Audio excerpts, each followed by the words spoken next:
Αν λατρεύεις και εσύ τα χριστουγεννιάτικα σπιτάκια, πάμε να σου δείξω τα 3 πιο αγαπημένα και δημοφιλή θεματικά χωριά της Λίμαξ, για να διαλέξεις το δικό σου αγαπημένο.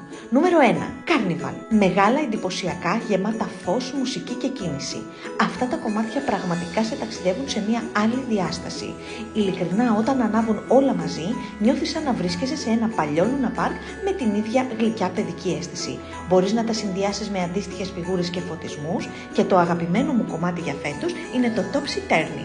Αν έχεις βιτρίνα, είναι ό,τι πρέπει γιατί τραβάει το μάτι. Νούμερο 2. Santa's Wonderland. Η απόλυτη σειρά για όσους πιστεύουν στη μαγεία των Χριστουγέννων. Εδώ θα βρεις όλον τον κόσμο του Άγιου Βασίλη στο Βόρειο Πόλο. Ξωτικά να τρέχουν, πολικές αρκούδες, εργοστάσια παιχνιδιών, όλο το παραμύθι μπροστά σου. Είναι μια σειρά που γεμίζει πραγματικά ζεστασιά και κάνει το χώρο σου να μοιάζει με μικρή χριστουγεννιάτικη ταινία. Εγώ φέτος λατρεύω το Clock Tower που το θεωρώ must. Νούμερο 3. Κάντινγκτον.